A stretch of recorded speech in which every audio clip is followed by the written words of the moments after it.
Exclusivo Oeste, apuração de Christian Costa na coluna No Ponto. A Procuradoria-Geral da República recebeu um pedido de prisão de Alexandre de Moraes por tortura contra o ex-presidente Jair Bolsonaro. E aí eu trago para vocês a opinião do Estadão de hoje.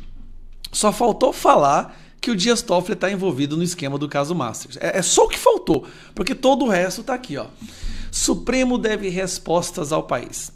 Segundo reportagem do jornal O Globo, publicada ontem, Moraes entrou em contato com o presidente do BC para discutir a venda do Banco Master ao Banco de Brasília, o BRB. A reportagem informa que Moraes procurou Galípolo ao menos 4 vezes, por ligações telefônicas e presencialmente. O Banco Central barrou a venda do banco em setembro. Segundo as investigações da Polícia Federal, entre outras irregularidades, o Master fraudou papéis vendidos ao BRB com conhecimento do banco, que é público. A PF estima a fraude em 12 bilhões de reais.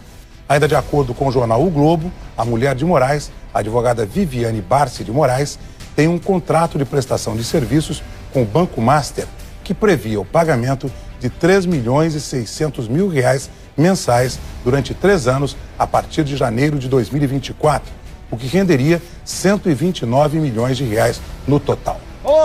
Movimentações atípicas. Alexandre de Moraes, mostre o valor das movimentações. Tenha caráter.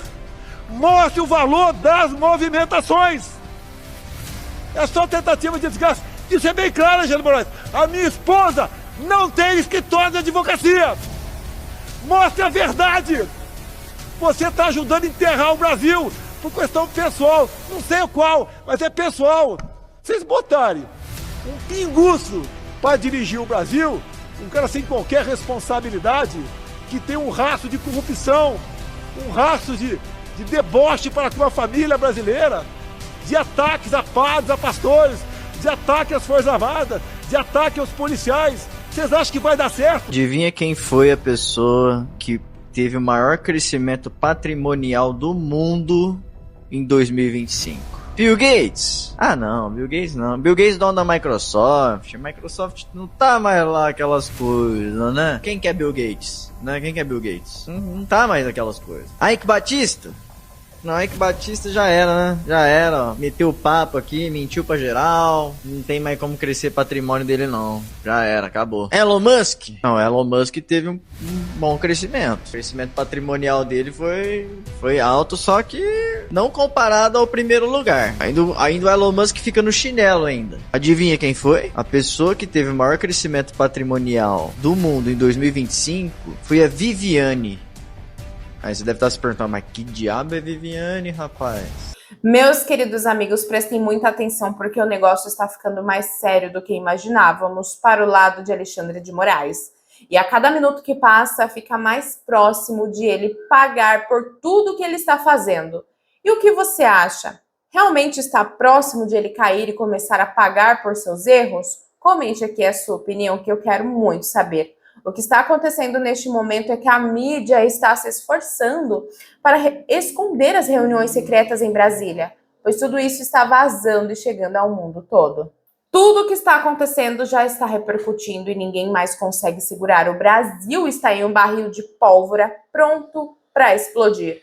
O que você vai ver agora é forte, impactante e a qualquer momento podemos ter a notícia de Xandão se dando mal e até sendo preso. O que você vai ver aqui vai te deixar de queixo caído. Então já peço para você deixar o seu like, deixar um comentário no vídeo, me dizer de onde você é e assistir até o final para que o YouTube entenda que o vídeo é relevante e entregue para mais pessoas saberem da verdade.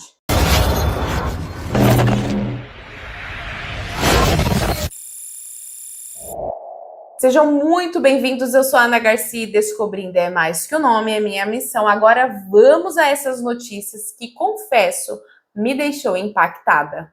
A Procuradoria-Geral da República recebeu um pedido de prisão de Alexandre de Moraes por tortura contra o ex-presidente Jair Bolsonaro.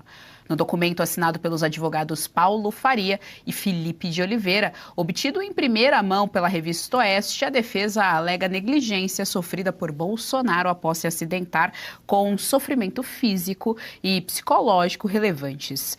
Os advogados entendem que a omissão estatal configura crime permanente e flagrante delito contínuo. Tá aí na tela para vocês, então, a apuração exclusiva do nosso repórter de Brasília, Christian Costa, para a coluna No Ponto.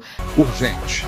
Advogados pedem prisão e o Brasil entra agora em alerta máximo. Advogados pedem prisão de Alexandre de Moraes e acusam o ministro do STF de tortura. Crise institucional explode no Brasil. O Brasil acordou diante de uma acusação que pode entrar para a história como uma das mais graves já feitas contra um ministro do Supremo Tribunal Federal. Advogados protocolaram uma representação formal acusando um dos homens mais poderosos do judiciário brasileiro de crimes extremos, incluindo tortura, abuso de autoridade e prevaricação. O alvo da denúncia é o ministro Alexandre de Moraes. E o nome envolvido no centro dessa explosão política e jurídica é o do ex-presidente Jair Bolsonaro. O que está acontecendo por trás das portas do poder? Estamos diante de uma denúncia legítima ou de uma tentativa de reação política? E até onde vai a autoridade de um ministro do Supremo?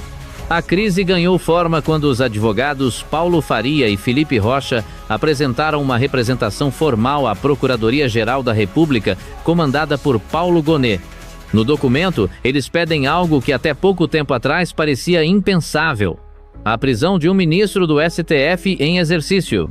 Segundo os advogados, a conduta de Alexandre de Moraes no caso envolvendo Jair Bolsonaro ultrapassaria qualquer limite legal, configurando crimes previstos na legislação brasileira e em tratados internacionais de direitos humanos. A palavra usada na denúncia não é leve, não é retórica, não é metáfora. Os advogados falam explicitamente em tortura, alegando que decisões judiciais teriam provocado sofrimento físico e psicológico, agravado por um quadro de saúde delicado que, segundo eles, teria sido ignorado ou minimizado. De acordo com a representação, mesmo diante de alertas médicos e de informações públicas sobre o estado de saúde de Bolsonaro, as medidas restritivas teriam sido mantidas, o que, na visão da defesa, viola direitos fundamentais garantidos pela Constituição. Além da acusação de tortura, o documento também aponta abuso de autoridade, quando um agente público supostamente ultrapassa os limites legais de seu poder, e prevaricação, que ocorre quando um agente deixa de agir conforme a lei para atender interesses pessoais ou políticos. Os advogados sustentam que houve omissão deliberada, mesmo diante de riscos concretos à integridade física do ex-presidente. Essa combinação de acusações transforma o caso em algo muito maior do que uma simples disputa jurídica. Trata-se de um choque direto entre poder judiciário, política e direitos humanos. Um dos pontos mais polêmicos da denúncia é a tese de crime permanente ou flagrante contínuo. Segundo os advogados, enquanto as medidas questionadas permanecem em vigor, o crime continuaria acontecendo dia após dia. Com base nessa interpretação, eles defendem que a prisão em flagrante do ministro seria juridicamente possível, inclusive com base nas regras da Lei Orgânica da Magistratura. Esse argumento, por si só, já divide juristas, especialistas e ministros. Até o momento, Alexandre de Moraes não se pronunciou oficialmente sobre a denúncia. O Supremo Tribunal Federal também mantém silêncio institucional. Nos bastidores de Brasília, o clima é descrito como extremamente tenso. Ministros, parlamentares e membros do Judiciário acompanham cada movimento com cautela, conscientes de que qualquer palavra pode aprofundar ainda mais a crise. Nas redes sociais, o país se divide em dois campos opostos. De um lado, apoiadores de Moraes afirmam que a denúncia é uma retaliação política, uma tentativa de intimidar o judiciário e deslegitimar decisões que combateram ataques à democracia. Do outro, críticos enxergam o caso como a prova definitiva de excessos, alegando que o poder concentrado nas mãos de um único ministro pode se tornar perigoso quando não há freios claros. A pergunta que ecoa é simples e assustadora: quem vigia o vigilante? Especialistas alertam: se a denúncia for arquivada sem apuração profunda, parte da sociedade verá isso como proteção corporativa. Se avançar, o Brasil pode viver um precedente sem igual, com consequências imprevisíveis para a estabilidade institucional. Nunca, na história recente, um ministro do Supremo esteve tão diretamente no centro de uma acusação criminal dessa magnitude. A Procuradoria-Geral da República pode arquivar a denúncia abaixo, pedir diligências metos, abrir investigação preliminar ou levar o caso adiante com consequências formais aques. Qualquer decisão terá impacto direto no cenário político, jurídico e social do país. O Brasil está diante de um dilema histórico. Entre a defesa das instituições e a denúncia de abusos de poder, a linha é tênue, mas a denúncia apresentada pelos advogados não se limita apenas às decisões judiciais. Ela levanta um alerta ainda mais profundo sobre o equilíbrio de poder no Brasil e o papel de figuras que concentram autoridade em momentos de crise. Segundo o documento, o caso expõe uma situação inédita. Decisões tomadas em sequência, sem revisão colegiada imediata, teriam criado um ambiente de pressão psicológica contínua, algo que, na visão dos denunciantes, extrapola qualquer padrão aceitável em um Estado democrático de direito. Especialistas ouvidos nos bastidores afirmam que, independentemente de posições políticas, o debate agora ultrapassa a figura de um único personagem. A discussão passa a ser institucional. Até onde vai o poder de decisão individual? E quem estabelece os limites quando esse poder é questionado? Nos corredores de Brasília, cresce a preocupação com o impacto internacional do caso.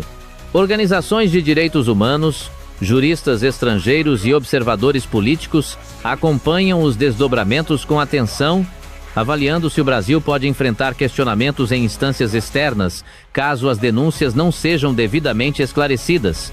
Outro ponto que chama a atenção é o silêncio estratégico adotado por autoridades até o momento. Esse silêncio, para alguns, representa cautela institucional. Para outros, soa como tensão e insegurança diante da gravidade das acusações. Enquanto isso, a sociedade se divide. Há quem veja a denúncia como uma reação desesperada de aliados políticos, e há quem enxergue como um grito de alerta contra possíveis excessos cometidos sob o argumento de defesa da ordem. O fato é que o episódio reacende uma pergunta que nunca desapareceu da história brasileira. O poder pode tudo quando acredita estar protegendo a democracia? Independentemente do desfecho, o caso já entrou para o centro do debate nacional. Ele será usado como referência em faculdades de direito, rodas políticas, análises internacionais e principalmente nas conversas do cidadão comum que tenta entender onde termina a justiça e começa o abuso. Agora, todas as atenções se voltam para os próximos passos. Se houver investigação, o Brasil entra em território desconhecido. Se não houver, o sentimento de impunidade pode se aprofundar ainda mais. O país aguarda. E a resposta que vier, seja ela qual for, terá consequências que vão muito além deste caso específico. Adivinha quem foi a pessoa que teve o maior crescimento patrimonial do mundo em 2025? Bill Gates? Ah não, Bill Gates não. Bill Gates é dono da Microsoft. Microsoft não tá mais lá aquelas coisas, né? Quem que é Bill Gates? Né? Quem que é Bill Gates? Não tá mais aquelas coisas. Ike Batista? Não, Ike Batista já era, né? Já era, ó. Meteu o papo aqui, mentiu pra geral. Não tem mais como crescer patrimônio dele, não. Já era, acabou. Elon Musk? Não, Elon Musk teve um bom crescimento. O crescimento patrimonial dele foi alto, só que não comparado ao primeiro lugar. Ainda o Elon Musk fica no chinelo ainda. Adivinha quem foi? A pessoa que teve o maior crescimento patrimonial do mundo em 2025 foi a Viviane. Aí você deve estar se perguntando, mas que diabo é Viviane, rapaz? A Viviane, ela é mulher do cabeça de ovo. Só que a cabeça do... Esse aqui tá bronzeado. Esse aqui, a cabeça de ovo tá bronzeado. A cabeça de ovo, a outra é mais branco. É mais branco, cabeça branca. A Felizarda teve um aumento no seu patrimônio de 232% em um ano. Ela saiu de 24 milhões... pra 79 milhões de reais em um ano. Rapaz, ô primo rico, chama ela pro podcast aí pra ensinar nós, porque até então ninguém sabe como é que ela conseguiu essa fortuna toda. O marido ganha só 40 mil por mês, né? 40 mil por mês, aí tem um monte de gente que ganha e não consegue juntar um patrimônio desse aí não. Agora eu quero saber o que é que essa mulher tá fazendo. Que rapaz do céu, de 24 milhões pra 79 milhões, não é pouca coisa não, hein, tchão? Agora o problema é, né, que esse patrimônio, ele cresceu como mágica. É essa mágica que nós quer saber. Eu acho que ela não é economista, né? Ela é mago. É um mago. É uma bruxa. Uma bruxa. Ensina essa bruxaria pra nós. Pelo amor de Deus. Tá difícil, foi difícil 2025. A imprensa tem estado muito atrevida ultimamente. Uma imprensa que ajudou a consolidar essa ditadura do judiciário, batendo palmas e celebrando e defendendo todas as ações criminosas tomadas por membros do STF ao longo dos últimos 6 anos, agora dedica todos os dias artigos, extensos artigos, quase que falando que o STF é corrupto. É difícil de entender. Na minha opinião, eles estão vendo ali uma oportunidade de devolver o STF para a caixinha. Na cabeça da imprensa é assim, olha, vamos criar um monstro, ele destrói quem a gente odeia, quando essa pessoa ou esse grupo estiver destruído, a gente vai lá e coloca o monstro de volta para a jaula. Só que não funciona bem assim. Recentemente a gente viu que o Alexandre de Moraes colocou no inquérito das fake news 2 órgãos de Estado, a Receita Federal e a COAF. Mas todos os dias a gente vê artigos de opinião, né, no qual o jornalista não coloca o nome dele às vezes, detonando o que está acontecendo no STF. E o grande presente para essa imprensa foi justamente o escândalo do Banco Master. E aí eu trago para vocês a opinião do Estadão de hoje. Só faltou falar que o Dias Toffoli está envolvido no esquema do caso Masters. É só o que faltou, porque todo o resto está aqui, ó.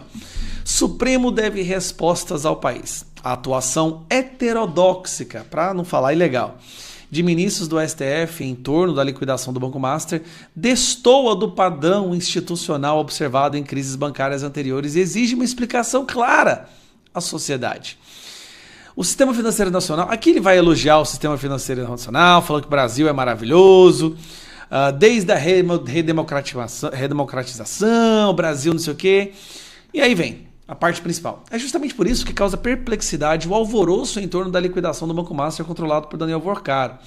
Por que esse caso em particular provoca tamanha comoção em Brasília? Porque o Supremo, o Tribunal Federal, o Tribunal de Contas e parte do Congresso passaram a atuar de forma tão intensa contra uma decisão técnica do Banco Central. E ademais, previsível à luz das desconfianças que as operações do banco sempre despertam no mercado e nos órgãos de fiscalização.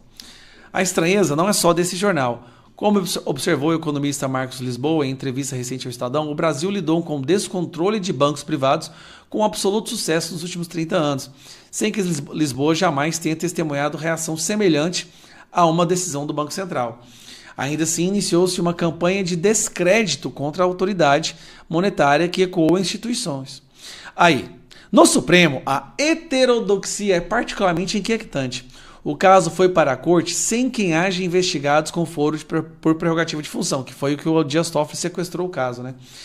O que desafia a Constituição, a jurisprudência e o princípio do juiz natural. O princípio do juiz natural. Isso aqui que também o Bolsonaro não teve, né? Some-se a isso o elevado grau de sigilo imposto às investigações pelo ministro relator Dias Toffoli e o vai e vem de suas decisões sobre a custódia de provas. Inicialmente, posta a cargo do próprio STF, e a perícia em equipamentos e documentos relacionados ao caso Master, atividade que, em condições normais, cai à autoridade policial e ao Ministério Público. Mais grave é o ambiente marcado por conflitos de interesses que cerca o caso Master, negócios privados envolvendo parentes de Dias Toffoli e pessoas diretamente ligadas a Vorcaro, bem como a contratação milionária do escritório de advocacia da mulher do ministro Alexandre de Moraes, não são a priori provas de ilegalidade, mas impõem o afastamento de ambos. Em um Estado de Direito, a aparência de imparcialidade é tão essencial quanto a imparcialidade em si. Engraçado que no julgamento do Bolsonaro eles nunca falaram isso. Claramente parcial, um julgamento onde o Moraes, que é vítima, investigador, também foi o juiz, mas no caso do Banco Master, aí eles demonstram a revolta. O que eu vejo é, a imprensa sentiu o cheiro de sangue. Eles entenderam que essa é uma pauta que realmente enfraqueceu, desmoralizou, descrédito total no STF, e eles estão usando essa oportunidade na tentativa de devolver à Suprema Corte, ou o monstro que eles criaram, né, para a caixinha. Por quê? Porque está tendo gente investigada como 2 órgãos do Estado, COAF e Receita Federal, porque o Moraes suspeita que eles vazaram as informações, que são as informações dos irmãos do Dias Toffoli, do primo, da esposa do Alexandre de Moraes, os contratos.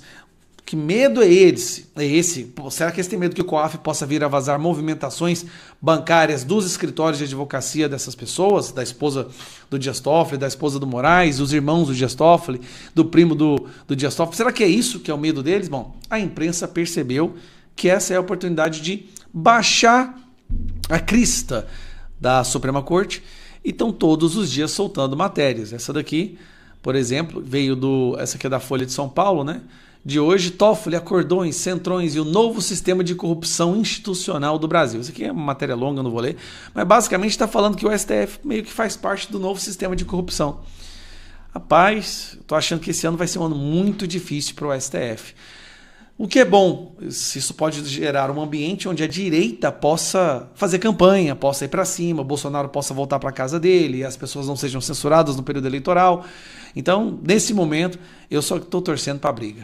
E eu vou falar com toda a responsabilidade do que digo. Isso não é exagero, não é histeria e muito menos teoria. O que estamos assistindo é o desgaste de um poder que ultrapassou todos os limites. Acreditou que nunca seria questionado e que se acostumou a agir sem prestar contas a ninguém. Só que a história mostra uma coisa muito clara. Nenhum sistema aguenta quando a verdade começa a vazar por todos os lados. Quando o mundo passa a observar, quando documentos circulam, quando bastidores deixam de ser bastidores, o jogo muda, minha gente. Quem construiu sua autoridade na base do medo, da censura e do abuso, cedo ou tarde enfrenta o peso das próprias escolhas. Não existe cargo, toga, blindagem que dure para sempre. O Brasil está vivendo um momento extremamente delicado, tenso, e isso não é por acaso. É o resultado direto de decisões erradas, de excessos acumulados e de uma sociedade que foi empurrada até o limite. E quando um país vira um barril de pólvora, não é o povo que deve ser culpado, é o sistema que provocou a explosão. A conta chega, a história cobra e a justiça verdadeira não falha. Pode tardar, mas ela alcança quem hoje se sente intocável. Pode amanhã ser apenas mais um nome nos livros que registram os erros cometidos contra a própria nação. Por isso, fique atento, observe os sinais e não se deixe enganar por narrativas prontas. O que está acontecendo agora é grande, é sério e pode mudar muita coisa. E quando a verdade finalmente vier à tona, não haverá discurso capaz de apagar o que foi feito.